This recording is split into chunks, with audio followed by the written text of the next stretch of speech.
इसलिए एक सुबह कह रहे संसारा दावानला लीढ़ा लोका। ये जो इच्छाएं हैं हमारे अंदर वो हमारी आत्मा को चाट रही है और खोखला कर रही है धीरे धीरे धीरे धीरे, और उन इच्छाओं के वश होके हम लोग फिर संसार में पड़े रहते हैं। ये इच्छाएं कैसी हैं? जंगल की आग की तरह। जंगल की आग को बुझाने का तरीका मैंने क्या बताया? बारिश। तो आग लगती रहेगी हमारे हृदय में तो हमारी आत्मा कमज़ोर होती जाएगी और कमज़ोर होती जाएगी, जलती जाएगी, नहीं जलेगी तो कमज़ोर होती जाएगी, और इस संसार में फिर हम फंसते चले जाएंगे।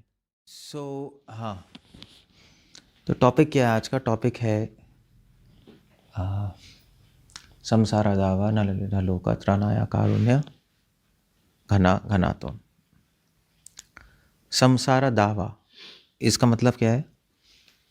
दावा मतलब क्या होता है? दावाग्नि कहते हैं, फायर, फॉरेस्ट फायर एक्चुअली। दावाग्नि, संसारा दावा नल कहते हैं, संसारा दावा नलिढ़ा लोका।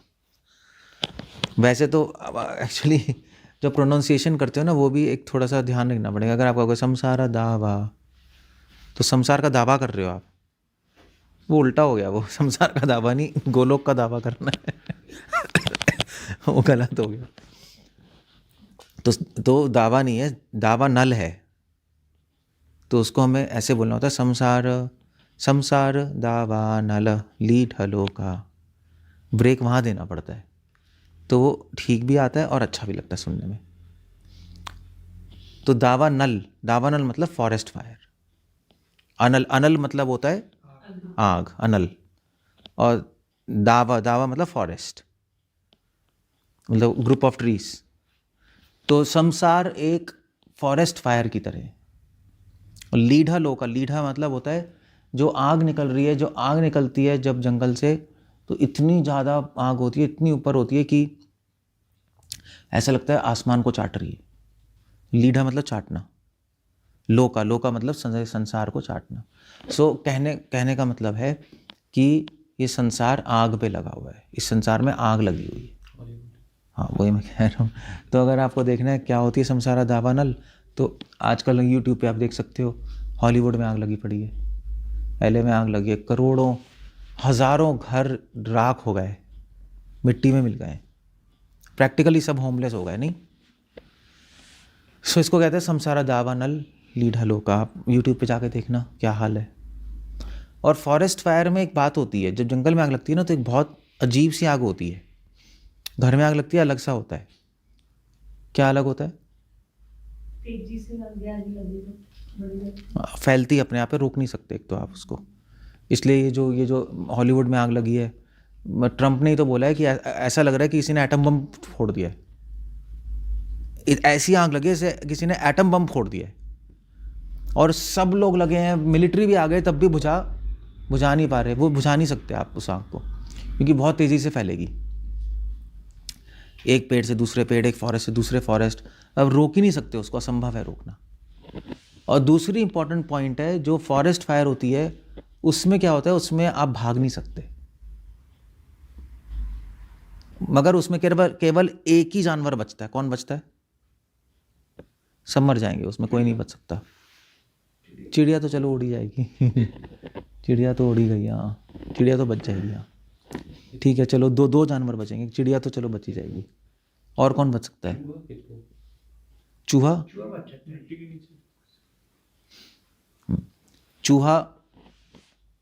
बच सकता है, मगर चूहे से ज़्यादा सांप नीचे चला जाता है ना। चूहा भी बच सकता है, सांप भी बच सकता है, क्योंकि वह मिट्टी के नीचे चले जाते हैं। तो ये जानवर, बाकी सब जानवर मर जाएंगे, कोई ना कोई इम्पॉसिबल है बचना उसके अंदर। क्योंकि क्या है कि जब तक आप भागोगे तब तक आग आपको पकड़ ही लेगी। जब तक आपको समझ आएगा तब तक आप आग से घिर चुके होगे। जैसे अब कृष्णा नहीं गए थे अपने फ्रेंड्स के साथ फॉरेस्ट में, आग लगी थी, तो आग लगते ही घिर गए थे। फिर उन्होंने कहा कृष्णा हमें बचाओ, सब जगह आग ही फैल गई, क्या करें। और आग से कम मरते हैं लोग, हीट से ज़्यादा मर जाते हैं। मैं कल लोडी नहीं चलाई थी, इतनी जलाने पे भी आप इतनी पास नहीं खड़े हो सकते थे, इतनी जलन हो रही थी। और सोचो अगर जंगल में आग लग जाए कितनी दूर तक हीट आएगी, और ऐसे ही झुलस के ऐसे ही खत्म हो जाएंगे लोग। तो ज़रूरी नहीं आग लगना, उसके हीट से ही लोग मर जाते हैं, बेहोश हो जाते हैं एक्चुअली। फिर उसमें कार्बन डाइऑक्साइड रिलीज होती है, उस धुएं से ही लोग बेहोश हो जाते हैं, सूंघ सूंघ के। सो जंगल की आग में ये स्पेशलिटी है कि उससे कोई भी बच नहीं सकता। जैसे चूहा और सांप बच सकता है जो कि ज़मीन के नीचे चला जाता है, वो भी शायद बच जाए, क्योंकि हीट इतनी होती है कि वो ज़मीन के नीचे भी तो हीट जाएगी, वो भी शायद बच जाए अगर बहुत नीचे जाएगा, अदरवाइज तो वो भी झुलस जाएगा। और कितना नीचे जा सकता है वो, 1 मीटर 2 मीटर, वो कितना, इतनी हीट होती है, अंदर ही धुआं बुआं घुस जाएगा, सांस कैसे लेगा वो, उसको भी तो सांस चाहिए। तो इसलिए अल्टीमेटली वो भी मर जाते। सो जंगल की आग से कौन बच सकता है ये बताओ? पागल हो, हिप्पो थोड़ा ना, सब मर जाएंगे। सब पानी बॉयल हो जाएगा, पानी बॉयल हो जाएगा, वो मर जाएंगे। पानी का टेम्परेचर ही पहुंच जाएगा 500 डिग्री, ख़त्म हो वही, वो बॉयल हो जाएगा वो उसके अंदर। कोई नहीं बच सकता, सिर्फ एक आदमी, एक चीज़ बच सकती है बस जंगल की आग में, और कोई नहीं बच सकता। कौन? इसने बताया है पक्षी, और कोई नहीं, पक्षी उड़ जाएगा सीधा, सिर्फ वही बच सकता है और कोई नहीं बच सकता। बाकी सब मोस्ट लाइकली मर जाएंगे, चूहा और सांप भी मरने की पूरी चांसेस हैं। मतलब अगर आग भी लग गई और उसका बिल ही बंद हो गया लकड़ी से, वो क्या करेगा? ख़त्म, वो उसमें राख घुस गई, धुआं, मतलब ऐसे बच नहीं सकते। सो इसलिए चिड़िया बच सकती है, क्यों? क्योंकि वो उड़ जाएगी वहाँ से, दैट्स इट। तो इसलिए ये जो एग्ज़ाम्पल है, इसलिए एग्ज़ाम्पल दिया ये सॉन्ग में जो हम गाते हैं कि सुबह सुबह हम ये गाते हैं, संसार दावा न लीड हलोका, संसार दावा नल लीड हलोका, त्रणाया कारुण्य घन घनत्वम। अब अगर आपको सबको बचाना है तो एक काम कर सकते हो आप, जो अभी कर रहे हैं लोग, पानी फेंक रहे हैं ना हेलीकॉप्टर से, इधर बारिश तो आ नहीं रही, मगर जंगल की आग से आप एक ही तरीके से बच सकते हो अगर बारिश आ जाए, अदरवाइज कोई स्कोप नहीं, चिड़िया तो है नहीं, बारिश आ जाए तो सब बच जाएंगे। इसलिए जो वो था ना, क्या कहते हैं, ये था खांडव वन में जहाँ आग लगी थी, खांडव वन में आग लगी थी ना जब वो, तो फिर जब वहाँ पे बारिश हुई, जब उन्होंने इंद्र से कहा बारिश हुई, तो वो जाके बुझी। भगवान ने बोला इंद्र से बारिश हो, तो इंद्र बारिश नहीं कर रहे थे, जो अग्निदेव है उन्होंने इंद्र से, हाँ, इंद्र से दोस्ती कर ली थी ना इन लोगों ने, और इसने भी दोस्ती कर ली थी आपके तक्षक ने, तो इंद्र बारिश नहीं कर रहे थे, आग यहाँ पे लग गई, तो बारिश, आग बुझ नहीं सकती। तो जैसे धुंध को हटाने के लिए सूरज चाहिए होता है, ऐसे जंगल की आग को बुझाने के लिए बारिश चाहिए होती है। कोई भी साइंस कितनी एडवांस कर जाए, कोई नहीं रोक सकता। अमेरिका तक नहीं रोक पा रही है हॉलीवुड की आग को, सुपर पावर फेल हो गई, तो क्या क्या काम होगा बताओ। सो इसलिए बारिश ही रोक सकते। इसीलिए कहा जाता है कि ये संसार में आग लगी हुई है, तो इस संसार में किस चीज़ की आग लगी है? किस चीज़ की आग है? हाँ, इच्छाओं की आग लगी हुई है। अब आपको ऐसा तो कुछ इच्छाओं की आग लगी, इसका प्रमाण क्या है? हाँ, इसका प्रमाण क्या है? इस संसार में इच्छाओं की आग लगी है, चलो वो भी कह सकते हो आप।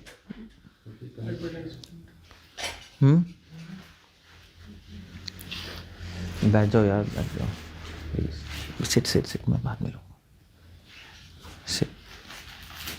हाँ, सो इस संसार में इच्छाओं की आग लगी है, इसका प्रमाण क्या है? इसका प्रमाण है, इसका क्लियर प्रॉपर ने बोला, इसका प्रमाण क्या? ट्रैफिक। अगर प्रैक्टिकल वे में बात करें, ट्रैफिक है ही इसलिए क्योंकि लोगों की इच्छाएं। पहले ज़माने में ट्रैफिक नहीं होता था, पहले ज़माने में पूरी लाइफ अपने एक गांव में बिता देते लोग इधर से उधर, उधर से इधर, यहाँ से इतनी दूर अमेरिका से यहाँ क्यों जा रहे हैं? इच्छाएं, और क्या है? इच्छाएं नहीं तो आराम से एक जगह बैठो, जाने ही क्यों है? कोई पॉइंट ही नहीं जाने का इधर उधर।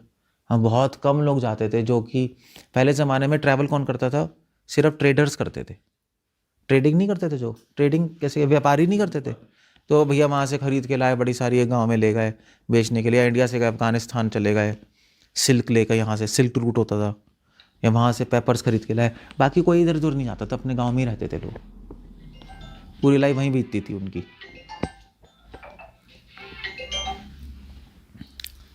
है ना। सो ट्रैफिक प्रमाण है इच्छाओं का, एडवर्टाइजमेंट है प्रमाण इच्छाओं का, दुनिया चल रही है वही प्रमाण है ना। दुनिया चल रही है वही प्रमाण है कि लोगों की इच्छाएं, करोड़ों इच्छाएं, अगर इच्छाएं नहीं होगी तो दुनिया चलना बंद हो जाएगी, काम खत्म हो जाएगा, सब अपना आराम से भजन करेंगे, फिनिश। मॉडर्न एक्सपेक्ट से है ना, मॉडर्न एक्सपेक्ट से हम कह रहे हैं, मॉडर्न दुनिया के एक्सपेक्ट से जो मॉडर्नाइजेशन आए नहीं तभी तो दुनिया में आग लगा हुआ। अरे सब जगह आग लगा है, हमेशा के लिए आग लगी हुई है। सो अब ये है कि इसको बुझाना है इच्छाओं को। अब वो तो बाहर की बात है, मगर वो कह रहे हैं कि हमारे अंदर सबके आग लगी हुई है, करोड़ों इच्छाएं हमारे में, करोड़ों इच्छाएं जिससे निकलना इम्पॉसिबल। इससे महान महान लोग भी नहीं निकल पाते।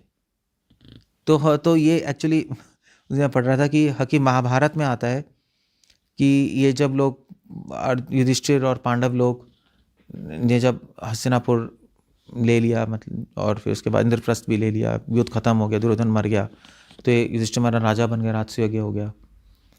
तो उसके बाद उन्होंने परीक्षित महाराज को राज्य दिया, है ना। और फिर वो निकल गए, हरिद्वार की ओर निकले, बद्रिक आश्रम की ओर चलते रहे। तो चलते रहे तो उसके बाद बद्रिक आश्रम के ऊपर भी वो जगह है नहीं, बद्रिक आश्रम के ऊपर भी स्नो है वहाँ पे। तो वहाँ पे जब चल के जा रहे थे तो पांचों के पांचों जा रहे थे ऊपर और ऊपर और ऊपर और ऊपर ऊपर। तो क्या हुआ, सबसे पहले युधिष्ठिर महाराज चल रहे थे, उनके पीछे भीम, उनके पीछे अर्जुन, उनके पीछे नकुल, फिर सहदेव और फिर द्रौपदी, ऐसे लाइन में चल रहे थे सब लोग। तो चलते चलते क्या हुआ, इतनी ऊपर पहुंच गए, फिर सबसे पहले द्रौपदी गिर गई, थक गई, ठंड थी बहुत ज़्यादा, वो गिर गई। तो सब भीम भागे भागे आया कि द्रौपदी क्या हो गया। द्रौपदी ने कहा कि मुझसे चला नहीं जा रहा, मैं सांस छूट रही है। द्रौपदी मर गई।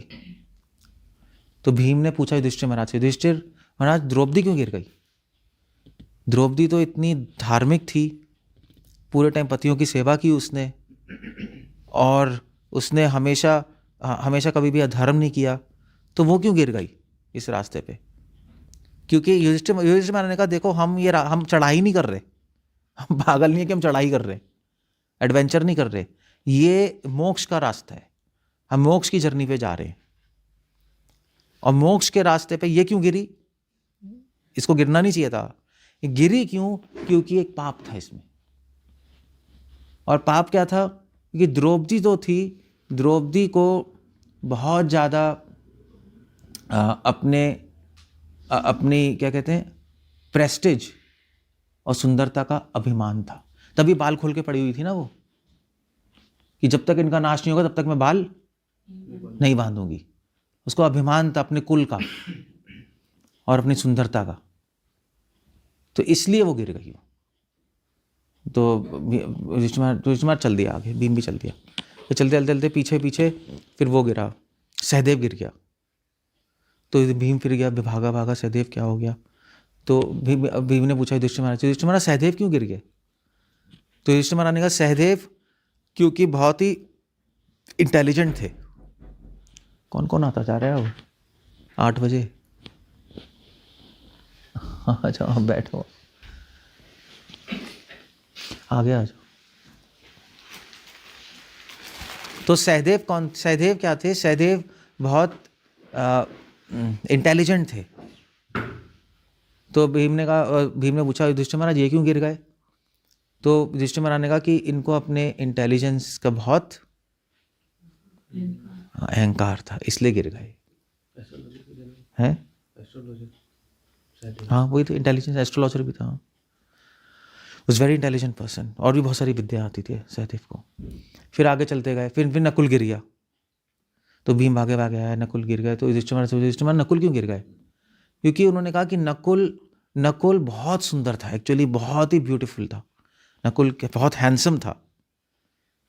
तो युधिष्ठिर महाराज ने कहा वैसे तो बहुत ही अच्छा था, करेजियस था, सब कुछ था, मगर इसको अपनी ब्यूटी से आसक्ति थी, अपनी सुंदरता से आसक्त था, इसलिए गिर गया ये।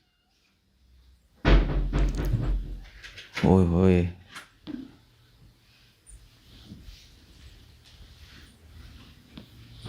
ठीक है, ठीक है। सो बैठा रहने दो, पीछे बैठा रहने दो, लेट आए हैं, इनको बस मैट दे दो बैठने को। वो हम मैट दो उनको। सो ये बात है, ये लो आप लोग, ये लो। सो इसलिए वो कौन है, मैं भूल रहा, एक्चुअली डिस्टर्बेंस हो जाती है। नकुल नकुल नकुल बहुत सुंदर था ना, उसको अपनी अपनी सुंदरता से बहुत आसक्ति थी, तो उन्होंने कहा इसलिए गिर गया है। हो गया, प्लीज़ बैठ जाओ। सो फिर उसके बाद आगे चलते रहे, तो उसके बाद फिर अर्जुन गिरा। तो अर्जुन गिर गया तो भीम ने कहा कि अर्जुन जैसा व्यक्ति कैसे गिर गया, वो तो कृष्ण के साथ ही था, वो तो उसको तो गिरना नहीं चाहिए था, उसमें क्या कमी रह गई। तो युधिष्ठिर महाराज ने कहा अर्जुन वैसे तो बहुत साहसी था और उसकी वजह से ही हम लोग जीते हैं महाभारत, ना जीतने का कोई स्कोप नहीं था। मगर अर्जुन ने एक बार शपथ ली थी कि मैं एक दिन में सारे योद्धा को मार दूंगा। शपथ ली थी ना उसने, सबको मार डालूंगा उस दिन, मगर मार नहीं पाया वो सभी को। वो भी था ना जब उसने, तो जब आपका था, आपका क्या कहते हैं, जयद्रथ, सूर्य उदय होने से पहले मार दूं, अस्त होने से पहले उसको मारूंगा नहीं, मगर सूर्य अस्त हो गया। वो तो कृष्ण भगवान ने फिर लीला करके सूर्य को दोबारा से ऊपर उठाया था, तब जाके अर्जुन ने मारा था। तो उन्होंने कहा, उसने शपथ ली थी कि मैं सबको मार दूंगा। अर्जुन को अपनी गांडीव पे बहुत अभिमान था कि मैं सबको खत्म कर डालूंगा, तो इसलिए वो गिर गया। फिर आगे चलते रहे वो, फिर भीम थक गया। भीम के पैर कांपने लगे और भीम भी गिर गया। तो भीम ने कहा कि मैंने तो कभी कुछ अधर्म नहीं किया, कभी किसी का बुरा नहीं किया, मेरे में कोई ऐसा तो कुछ कमी भी नहीं है, फिर तो मैं क्यों गिर रहा हूँ। तो युधिष्ठिर महाराज ने कहा भीम, तुम्हारी वजह से ही हम वैसे तो युद्ध जीते हैं, तुम नहीं होते तो ये जीतना असंभव था। क्योंकि भीम एक दुर्योधन का एक ही मैच था, भीम दुर्योधन को भीम ने मारा था, नहीं दुर्योधन अर्जुन से भी नहीं मर सकता, इम्पॉसिबल था, भीम ही मार सकता था दुर्योधन को। तो उन्होंने कहा ठीक है, तो भीम तुम्हारी वजह से हम जीते हैं, बट तुम्हारे में एक कमी थी। क्या कमी थी? क्योंकि तुम सोचते थे कि तुम सबसे बलवान हो, तुम्हारे सामने कोई नहीं टिक सकता, इसलिए तुम गिर गए। फिर युधिष्ठिर महाराज आगे जाने लगे। युधिष्ठिर महाराज नहीं गिरे, युधिष्ठिर महाराज धर्मराज है ना। सो एनीवे, तो स्टोरी क्या थी, इसका मैसेज क्या है, महाभारत का एंड सीन ये इसका मैसेज ये है कि पांडवों में भी जो कि इतने महान थे, जिनको भगवान का संग मिला, उनमें भी कमी निकल आई, उनमें भी कोई ना कोई आसक्ति और अहंकार निकल आया, और वो उस रास्ते पे आगे नहीं चल पाए। तो अगर उनमें थोड़ी थोड़ी आसक्ति से, थोड़े थोड़े अहंकार से वो रह गए, तो हमारा तो कोई सीन ही नहीं है, हमारा कोई सीन नहीं है, मतलब उस मोक्ष के रास्ते पे आगे चलने का। क्योंकि हमारे अंदर तो इच्छाओं की आग लगी हुई है, उनके अंदर तो चिंगारी थी, थोड़ा सा अभिमान था, थोड़ी सी आसक्ति थी, जो भी था। फिर युधिष्ठिर महाराज जब आगे जा रहे थे ना, तो आगे इंद्र आए, इंद्र का चैरियट आया, इंद्र आया अपने रथ पे। तो इंद्र ने कहा युधिष्ठिर चलो मेरे साथ, तुम स्वर्ग, तुम पास हो गए। तो युधिष्ठिर ने कहा मैं नहीं जाऊंगा, क्योंकि मेरे भाई कहाँ हैं, मैं अपने भाइयों के बिना थोड़े ना स्वर्ग में चला जाऊंगा। क्योंकि उन्होंने मेरी शरण ली थी, पूरा जीवन मैंने उनके साथ बिताया है, तो मैं, जिन्होंने मेरी शरण ली है, मैं उसको छोड़ के थोड़ा ना चला जाऊंगा। पता नहीं कहाँ चले गए, पहले आप बताओ कहाँ गए हैं वो, तब मैं जाऊंगा आपके साथ। तो इंद्र ने कहा कि जिसका जो कर्म होता है वो तो होता ही है, तुम क्यों सोच रहे हो पीछे के बारे में, वो तो मर गए थे, तुम तो छोड़ के आगे निकल गए। तो उन्होंने कहा चलो मैं तो छोड़ के आगे निकल गया, मैं कहा आत्मा तो नित्य होती है ना, मेरा हक है पूछना कि वो कहाँ गए हैं, तब मैं जाऊंगा। तो युधिष्ठिर महाराज क्या था, एक कुत्ता भी था, पता है ना, कुत्ता भी चल के आ रहा था। तो इसमें आने का चलो उनकी बात छोड़ो, मैं जाऊँ नहीं सकता, क्योंकि कुत्ते को भी लेके जाना पड़ेगा, क्योंकि कुत्ता मेरी शरण में है, और धर्म कहता है कि अगर कोई आपकी शरण में है तो आप उसको छोड़ नहीं सकते। ये बहुत बड़ा प्रिंसिपल है, अगर कोई किसी की शरण में है तो उसको छोड़ नहीं सकता, अगर छोड़ेगा तो अधर्म में फंस जाएगा। इसलिए कृष्णा कह रहे हैं मेरी शरण ले लो। क्योंकि अगर हम कृष्ण की शरण ले लेंगे तो कृष्णा हमें छोड़ नहीं सकते, क्योंकि कृष्णा तो धर्म के प्रतीक है, धर्म की रक्षा करते हैं। अगर कृष्णा हमें छोड़ते हैं तो धर्म की हानि होती है, वो कभी भी नहीं करेंगे। मगर अगर आप उनको छोड़ते हो तो उनकी प्रॉब्लम नहीं है फिर। इसलिए कृष्णा कह रहे हैं मेरी शरण लो, मुझे छोड़ो मत, तो मैं बाउंड हूं, ऑब्लाइज्ड हूं तुम्हारी रक्षा करने के लिए। ऑब्लाइज समझते हो ना? ऑब्लाइज कैसे कहेंगे?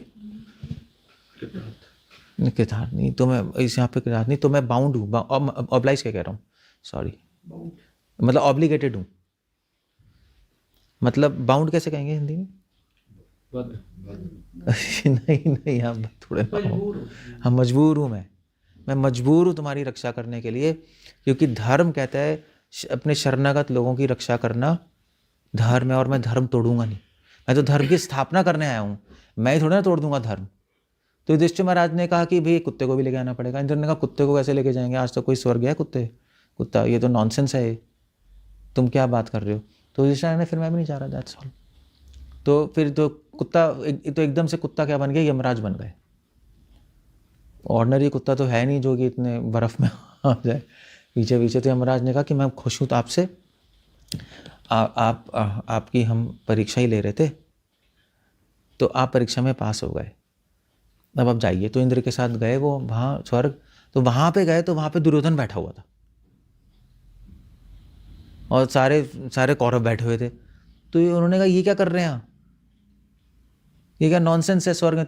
तो इंद्र ने कहा देखिए हमारा रूल अलग होता है देवताओं का, क्योंकि ये युद्ध लड़ते हुए मरा है एज ए क्षत्रिय, इसलिए उसको हेवन देना पड़ेगा। तो युधिष्ठिर महाराज ने कहा कि ये कंप्लीट नॉनसेंस है, धर्म नहीं है, ये अधर्म है। इतना घटिया आदमी था, इसने पूरे जीवन सबको सताया है और पूरे जीवन भगवान के एंटी काम किए, स्वर्ग में क्या कर रहा है? अगर ये धर्म है तो मैं धर्म को भी त्यागता हूँ। अगर ये आप कहते हो ये धर्म है तो मैं आज धर्म को भी त्यागता हूँ। जैसे ही युधिष्ठिर महाराज ने बोला, दुर्योधन सब गायब हो गए और वहाँ पे सब पांडव आ गए और वहाँ पे भगवान भी आ गए।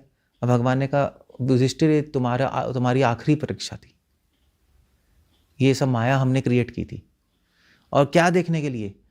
ये देखने के लिए क्योंकि जितने भी 4 पांडव हैं वो तो चलो धर्म में चूक गए, क्योंकि किसी को आसक्ति थी, किसी को अहंकार था। तुम पूरी तरह धार्मिक थे, मगर तुम्हारी परीक्षा ये थी कहीं तुम धर्म से तो आसक्त नहीं हो।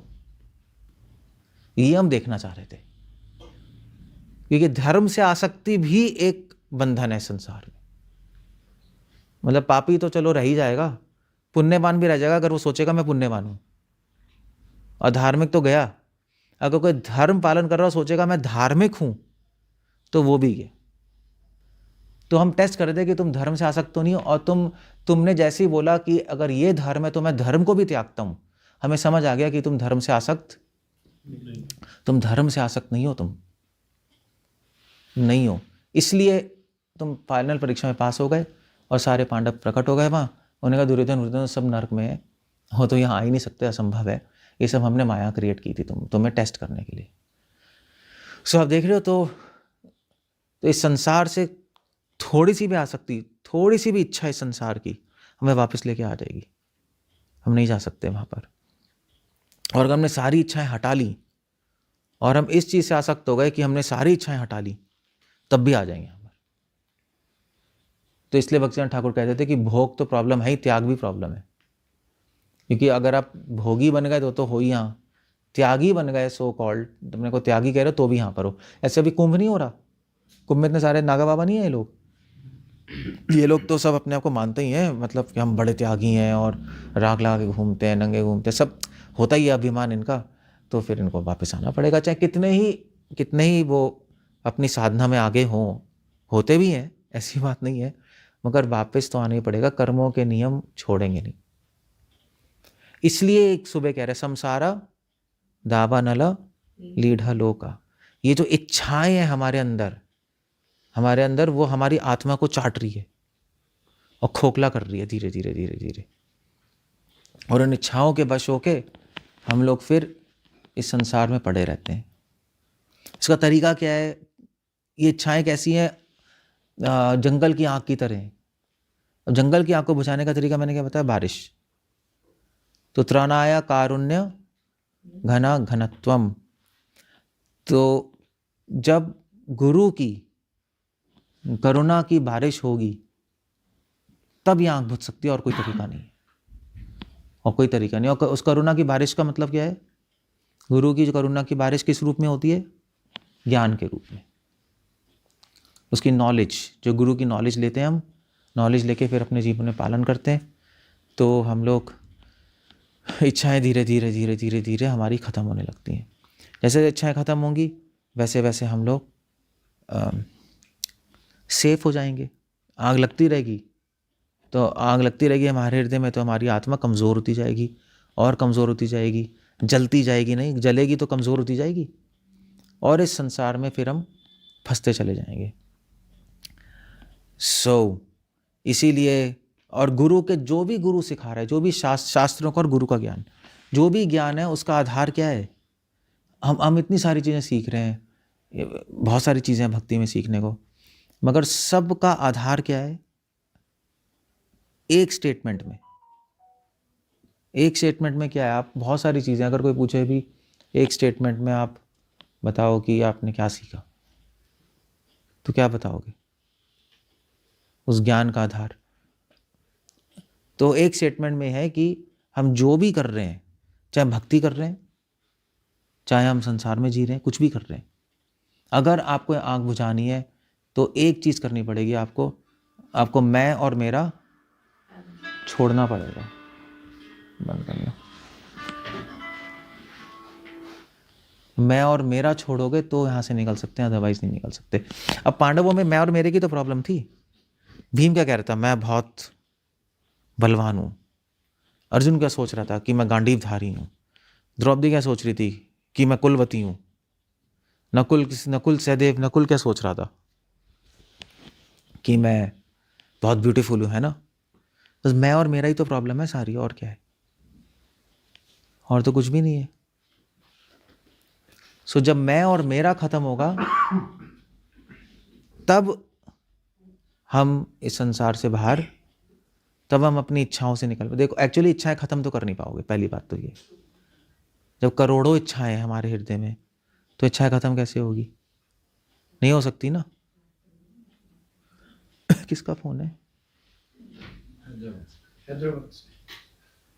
You should have, बाद में बात हो जाती, क्या है मतलब? कोई मर गया क्या? कोई मैं डिस्टर्ब होता हूँ। एनीवे, मैं क्या कह रहा था? मैं डिस्टर्ब हो जाता हूँ।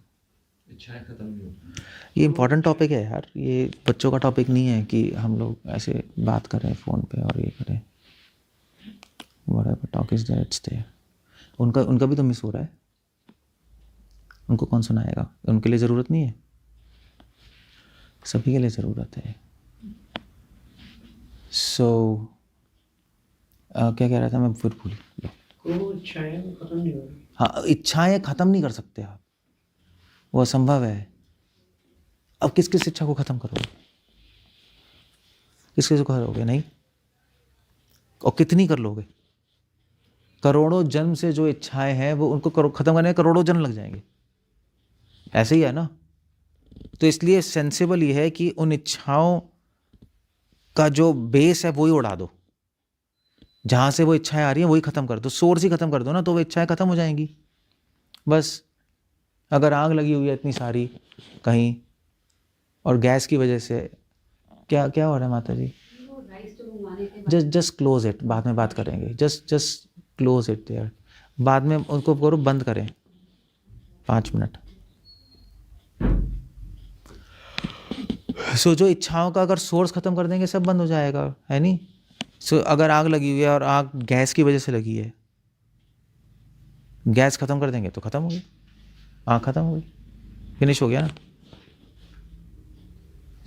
इसलिए सोर्स ख़त्म करना है। सोर्स क्या है इच्छाओं का? मैं और मेरा। जब तक मैं मेरा रहेगा तब तक हमें संसार में पड़े। तो मैं मेरा चाहे संसार में रहे चाहे भक्ति में रहे, हम यहीं फंसे रहेंगे। अगर हम सोचेंगे मैं बहुत बड़ा भक्त हूँ, आप यहीं फंसे हो, अब नहीं निकल सकते। अगर आप सोचोगे कि मैं कि ये घर मेरा है, आप फंसे हो, अब नहीं निकल सकते। या शरीर मेरा है, आप नहीं निकल सकते। और आपको चलो हम तो ऐसा नहीं सोचते, मगर ऐसा नहीं होता। जो सोचता है वो उसके अकॉर्डिंग जीता भी है। तो उसकी लाइफ देख के कोई भी समझ सकता है कि ये क्या सोच रहा है नहीं, वो तो दिख ही जाता है। Face is index of mind. तो इसलिए जो ये समझ गया वो सब समझ गया। इसीलिए नरोत्तम दास ठाकुर कह रहे हैं कि बाकी बहुत सारे शास्त्र पढ़ना केवल एक भ्रम ही है। शास्त्र पढ़ने से कुछ नहीं, शास्त्र ज़्यादा पढ़ने से कुछ नहीं होता। अपने जीवन में पे काम करने से होता है। और काम क्या करना है? मैं और मेरा हटाना है, बस ये काम करना है और कुछ नहीं करना। सो इसलिए कह रहे त्रनाया कारुण्य घना घनतम। तो गुरु क्या बताता है? गुरु बताता है मैं और मेरे को खत्म करो। गुरु ये करता है। इसलिए कहते हैं क्या कहते हैं? शास्त्रों में लिखा है कि हाँ, कि 2 शब्द आपको मृत्यु की ओर ले जाते हैं।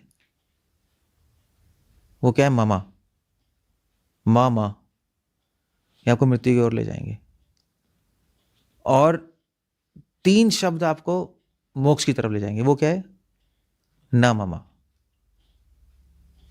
न ममा, नमा कहते हैं। नमा मतलब मैं नहीं, न ममा। हाँ, न ममा। न ममा को नमः कह देते हैं संस्कृत में, वो विसर्ग में चल जाता है। सो 2 शब्द आपको भगवान मृत्यु की तरफ ले जाएंगे, ममा, और 3 शब्द आपको भगवान की तरफ ले जाएंगे, न ममा, मैं नहीं। बस दैट्स ऑल। यही लिखा है इस धर्मशास्त्रों में। ये सबका शास्त्रों का सार है। जिसने प्रैक्टिस के लिए त्रनाय कारुण्य घन घनत्वम प्राप्त से कल्याण पुनः नमस्य वंदे गुरोशी चरणारविंदम। ये हम गाते हैं सुबह सुबह। ये है समसारा दावानल की स्टोरी। कुछ पूछना है, कुछ कहना है किसी को?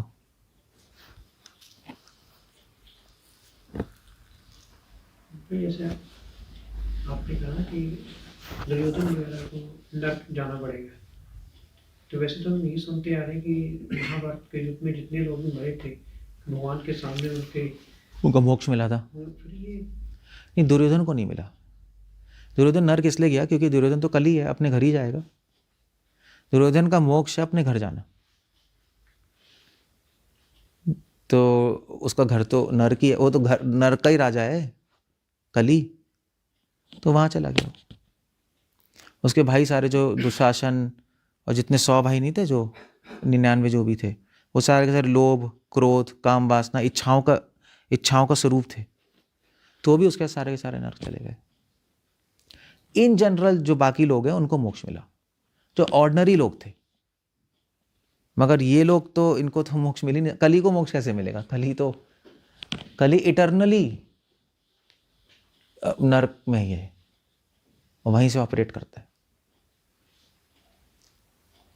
ऐसे ही है।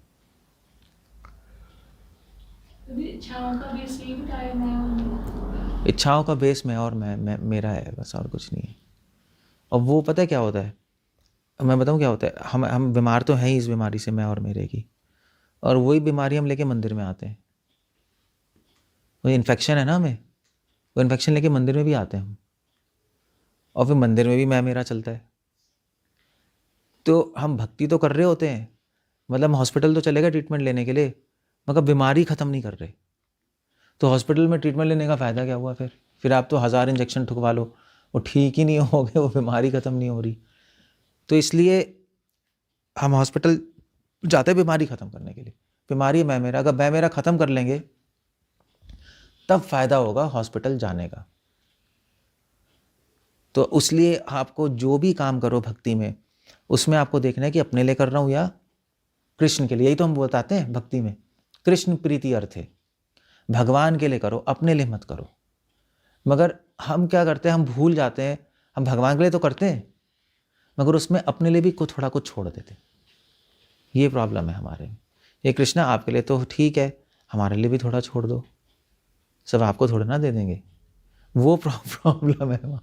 तो क्या कहते हैं, क्या कहते हैं उसको, वो एक मूवी थी ना, जाने भी दो यार, उसमें क्या था, थोड़ा, हाँ, थोड़ा खाओ थोड़ा फेंको। तो सुना, तो देखा था वो सीन, वो केक नहीं खा रहे थे, वो जाने भी दो यार, आपको याद नहीं होगा, उसमें वो केक खा रहे थे नसरुद्दीन शाह और वो तो बाहर उसका फ्रेंड था, खिड़की से खिड़की से बाहर छुपा हुआ था, तो केक खा रहा था। तो सब वहाँ पे विलेन बैठे थे, तो वो विलेन बन के आया था, पार्टी में मिक्स हो गया। तो केक खा रहा था, तो बाहर से करता, अबे तू खा रहा है, शिश, मुझे भी दे।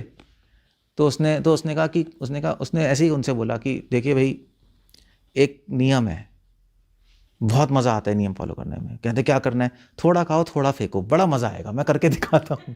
थोड़ा खाया थोड़ा फेंक रहे, वहाँ से कैच करके खा रहा था वो वहाँ पे आराम से। सो हम भी ऐसे ही हैं, कृष्णा थोड़ा आप लो और थोड़ा हमारे लिए भी छोड़ दो, हमें मारोगे क्या? तो बस फिर हम फंसते हैं यहाँ पर। तो मैं मेरा, इसलिए आपको कॉन्शियसली ध्यान रखना है कि मैं मेरा क्या है। तो हम भक्ति भी अपने लिए नहीं करते। जैसे युधिष्ठिर महाराज के टेस्ट हुआ था ना कि धर्म से तुम आसक्त तो नहीं हो, वो भी एक प्रॉब्लम है। इसलिए अपनी भक्ति से भी आसक्त होना एक बहुत बड़ी प्रॉब्लम है। तो इसलिए हम लोग अब भक्ति भी अपने लिए नहीं करते। भक्ति हम किसके लिए करते हैं? भक्ति हम करते हैं क्यों कर रहे हैं हम भक्ति? सिर्फ अपने लिए नहीं कर रहे हम सिर्फ भक्ति। हम जो जितने भी महान लोग होते हैं वो भक्ति क्यों करते हैं? संसार के कल्याण के लिए। जन सार्थक करी करो परोपकार, यही है ना। तो हम भक्ति इसलिए कर रहे हैं कि जिससे हम भगवान का कार्य पूरा कर पाए। अपने को चार्ज इसलिए कर रहे हैं कि हम लड़ाई कर पाए, ना चार्ज करने का फायदा ही क्या। सो अल्टीमेटली जो गोल है वो दूसरों के लिए, अपने लिए नहीं है। अल्टीमेट गोल उसमें अपना भी हो जाता है, वो बात अलग है। अगर आप खाना दान करोगे तो भूख से कभी नहीं मरोगे, नहीं मरोगे। आप दान ही खाना कर रहे हो तो भूख से थोड़ा ना मर जाओगे। दान तो तभी करोगे जब आपका सरप्लस होगा, और अगर आप दान करना शुरू करोगे तो डबल आपके पास आ जाएगा। एक महाराष्ट्र में एक संस्था है, मतलब रियलिटी में बता रहा हूँ, हम गए थे तो वो संस्था है, मैं नाम भूल गया उसका, आप देखना यूट्यूब पे। तो संस्था वो दान करती है, वो खाना खिलाते हैं, गरीबों को खिलाते रहते हैं। तो उन्होंने पेपर में एडवर्टाइजमेंट निकाला आज 4 साल पहले। एडवर्टाइजमेंट क्या था? एडवर्टाइजमेंट था कि भाई हमें दान और नहीं चाहिए क्योंकि हमारे स्टोर करने की जगह नहीं है, पूरा भर गया रूम घी से, चावल से, गेहूं से, स्टोर, इसलिए आप प्लीज़ दान मत कीजिए अभी 1 साल। ये ऐड निकला था उनका, पता नहीं क्या नाम है संस्था का, मैं भूल गया, कृष्ण पता नहीं एग्जैक्टली, कुछ नाम भूल गया मैं। रियलिटी में तो जो दानी होता है वो कभी भी भूख से नहीं मरेगा। सो ऐसे ही अगर आप दूसरों के लिए करोगे, अपने लिए नहीं करोगे, तो आपका अपने आप खुद हो जाएगा। वो एक कॉमन सेंस है, मतलब वो एक टेक्निक है। वो अपने लिए करोगे तो शायद अपना भी नहीं होगा, क्योंकि मैं और मेरा तो आ गया वहाँ, तो रह गए हम वहाँ। शिला प्रभुपाद पूरे संसार के कल्याण के लिए निकले, तो उनका तो हो ही गया, चलो वो इतने हाई लेवल पे सोच रहे। सो मैं मेरा हटाना ही एक वही एक टेक्निक है जो गुरु सिखाता है। वही सीखने में प्रॉब्लम होती है, वही सीखा नहीं जाता। बस वही सीखना एक बहुत बड़ा चैलेंज है। बस एक ये था ना, क्या कहते हैं, एक ये था, क्या नाम था उसका यार,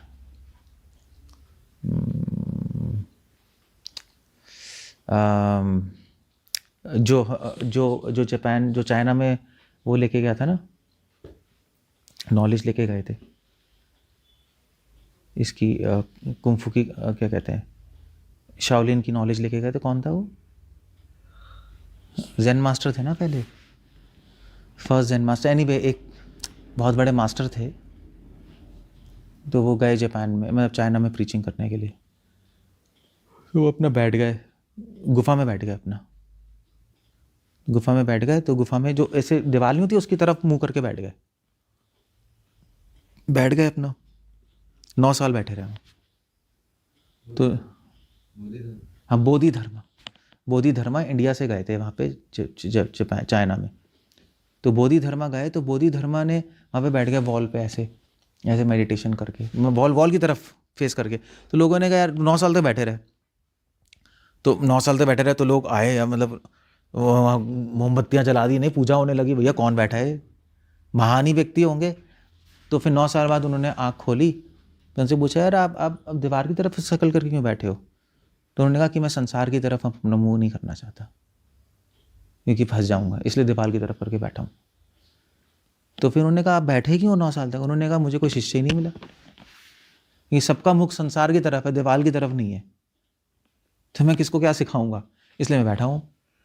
तो फिर वहाँ पे एक ये आया, एक आदमी आया, एक लड़का आया, उसने कहा मुझे प्लीज़ सिखा दीजिए। वो गुफा के बाहर बैठ गया। तो बोधिधर्मा ने आँख नहीं खोली, वो अपना मेडिटेशन में बैठे रहे। तो वो उसने कहा जब तक आप नहीं खोलेंगे आँख मुझे सिखाएंगे मैं जाऊँगा नहीं।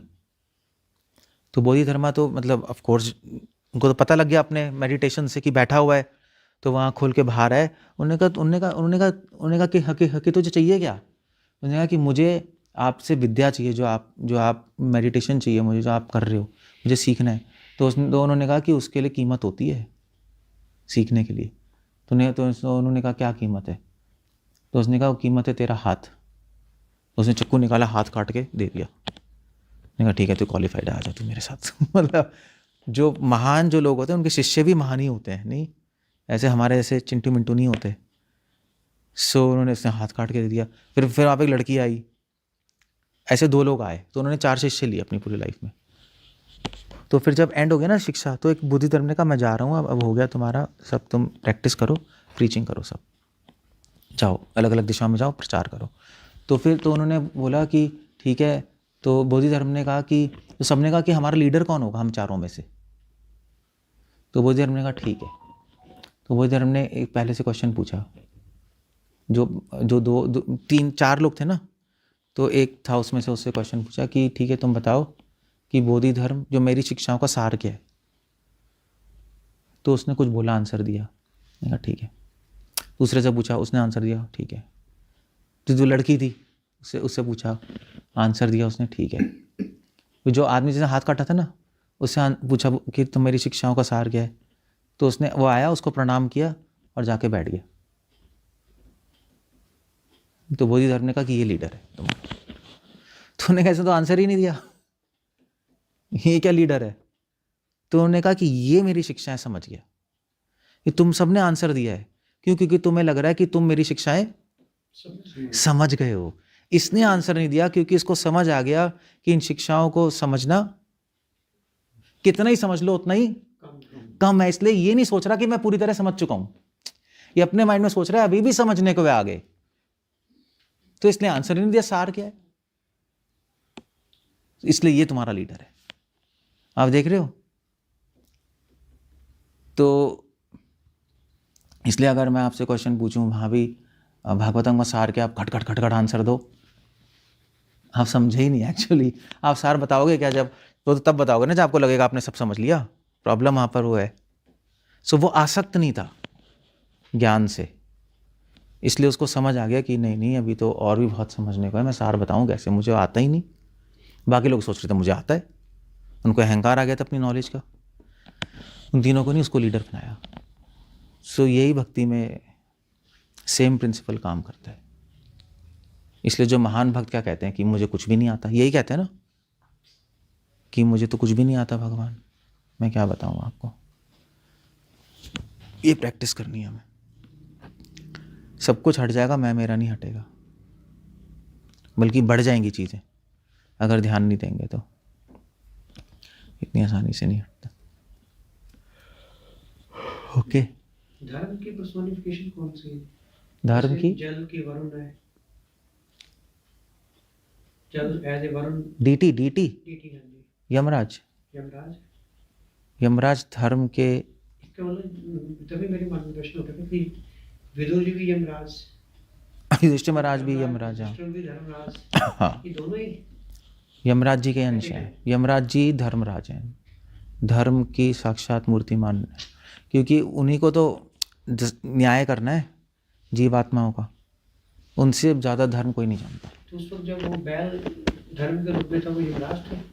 हाँ वो यमराज थे, हाँ यमराज थे। युधिष्ठिर महाराज आप कह रहे हैं ना कि वो धर्म से आसक्त नहीं थे, परीक्षा में पास हो गए। तो वो जब उन्होंने उनसे भगवान ने बोला कि आप बोलो कि अश्वत्थामा मारा गया, तो हिचक गए थे। तो वो क्यों, वहाँ पर क्यों हिचकिचाते तब, जिसकी वजह से उन्हें एक दिन नरक देखना पड़ा? या भगवान ने बोला था ना युधिष्ठिर को, अश्वत्थामा मर गया बोलो। युधिष्ठिर महाराज ने बोला नहीं, थोड़ा सा हिचके थे, क्योंकि वो कहते थे कि मैं झूठ कैसे बोलूँ, मैंने तो पूरे टाइम सत्य बोला है। और उसके लिए उनको एक दिन नरक, ये जो माया हुई थी ना, दुर्योधन स्वर्ग में था, सब उसी की वजह से हुआ था, उनको ये सब भुगतना पड़ा। तो उन्होंने ऐसा क्यों किया? ऐसा क्यों किया तो मध्वाचार्य एक्सप्लेन करते हैं, ऐसा इसलिए नहीं किया कि उनको पता नहीं था कि सत्य से आसक्ति, धर्म से आसक्ति खराब है, क्योंकि आखिरी टेस्ट में तो पास ही हो गए वो। एक्चुअली उन्होंने ऐसा इसलिए किया था क्योंकि मध्वाचार्य लिख रहे हैं शिक्षा देने के लिए लोगों को, कि अगर भगवान का आदेश एक तरफ हो और धर्म एक तरफ हो, तो धर्म को उस वक्त त्याग देना चाहिए, भगवान के आदेश को फॉलो करना चाहिए। इसलिए उन्होंने अपने ही एग्जाम्पल से सेट किया। जैसे जुआ क्यों खोला, प्रभुपाद कह रहे हैं ना, दूसरों को सिखाने के लिए जुआ खेला है। उनको पता नहीं जुआ खेलना खराब है, दूसरों को सिखाने के लिए जुआ खेला, और द्रौपदी को उन्होंने लगा दिया। द्रौपदी को कौन लगाता है? अपनी वाइफ को कोई दांव पे लगाता है? बताना। जो द्रौपदी का आर्गुमेंट भी यही था, मगर युधिष्ठिर ने जानबूझ के द्रौपदी को दांव पे लगाया, दिखाने के लिए कि जुआ इतना खराब है कि सब कुछ लुट जाएगा तुम्हारा, अपने एग्जाम्पल से। तो ऐसे यहाँ पे उन्होंने एग्जाम्पल सेट किया बस। तो ये लोग क्या करते हैं, जो महान लोग होते हैं ना, वो लोग हमेशा दूसरों को शिक्षा देने के लिए करते हैं, सिर्फ लेक्चर नहीं देते, प्रैक्टिकली करके दिखाते हैं। हम लोग लेक्चर देते हैं, हम जैसे लोग बैठ के, वो प्रैक्टिकली करके दिखा रहे हैं, चाहे उनको कितना ही दुख मिले, फिर भी वो इतिहास, वो ऐसा कुछ करते हैं जो हजारों साल तक लोग शिक्षा लेके जाएंगे। वो लोग ऐसा अपने जीवन में करके दिखाते हैं। उनको दुख मिलता है, प्रॉब्लम्स आती है, मगर वो सह जाते हैं, क्योंकि उनको पता है कि शिक्षाएं पीढ़ियों पीढ़ियों तक लोगों को सिखाएंगी, इसलिए वो ऐसा कर लेते हैं। जैसे ये था ना, आपका बाइबल में आता है, आपके किंग सोलोमन, एक राजा थे सोलोमन, बहुत बड़े डिवोटी थे भगवान के। बाइबल पढ़ो, सोलोमन प्रेयर्स हैं, बहुत बड़े डिवोटी, इतने बड़े डिवोटी कि भगवान ने उनको विद्या दी थी कि सारे जानवरों की वो भाषा समझ सकते थे, सारे यक्ष, सारे भूत पिशाच उनके अंडर थे, एक ऑर्डर पे उनके सारे भूत पिशाच काम करते थे, और सारी दुनिया का धन उनके पास था, और सबसे इंटेलिजेंट सोलोमन। तो एंड में क्या हुआ, ऐसे थे, एंड में क्या हुआ, एंड में वो शराब पीना शुरू कर दिया उन्होंने, और जैसे भगवान को छोड़ के जो भूत प्रेत है ना, उनकी पूजा करना शुरू कर दिया, और इतनी सारी औरतों से शादी कर ली जो अय्याश औरतें हैं। तो लोगों ने कहा भैया ये तो गया, ख़त्म हो गया।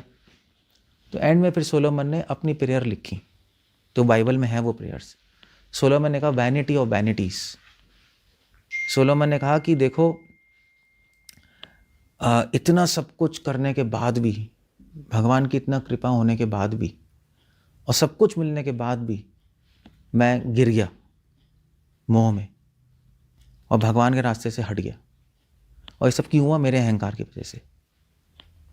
तो इसलिए कि हर व्यक्ति को मेरे एग्जाम्पल से सीखना चाहिए कि ऐसा कभी ना करे, और फिर वो चले गए, लीला विराम हो गई। तो अब ये उन्होंने क्यों किया? इन्होंने क्या ऐसा डिवोटी जो है उस कैलिबर का क्या माया में पड़ सकता है? बहुत मुश्किल है। जानबूझ के उन्होंने ऐसा किया कि जिससे लोगों को शिक्षा मिले। अगर जैसे मान लीजिए, अगर मान लीजिए आज सपोज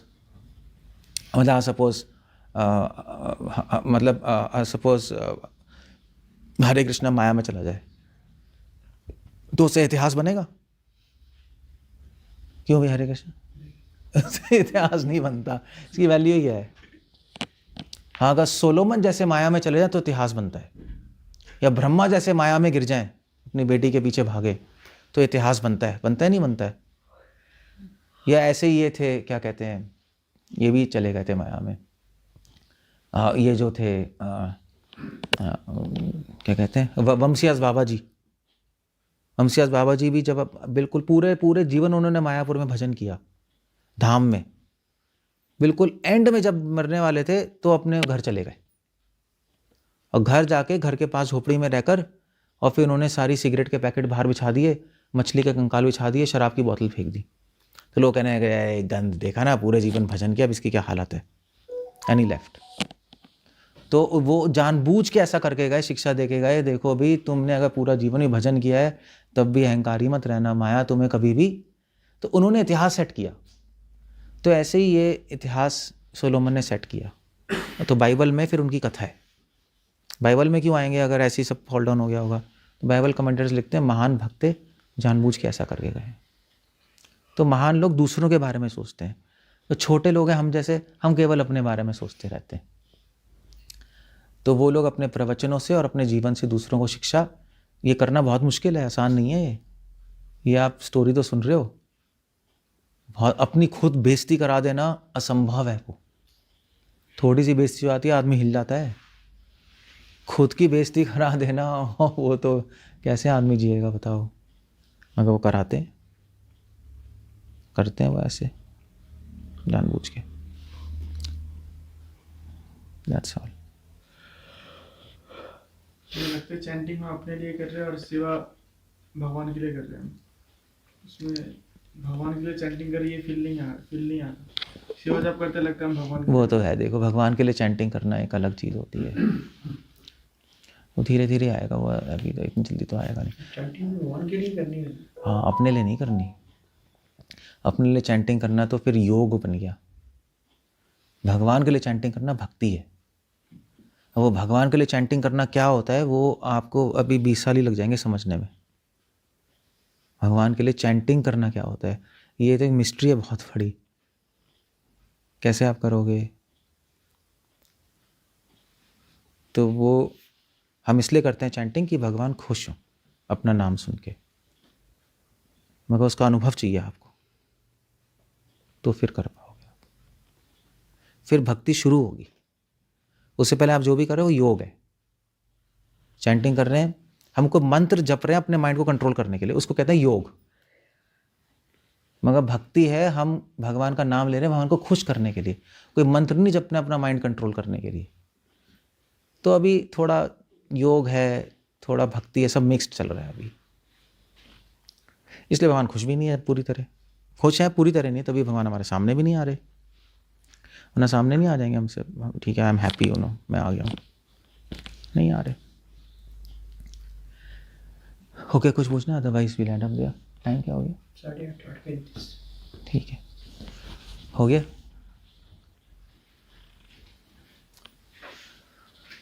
हरे कृष्णा। श्रील प्रभुपाद की जय।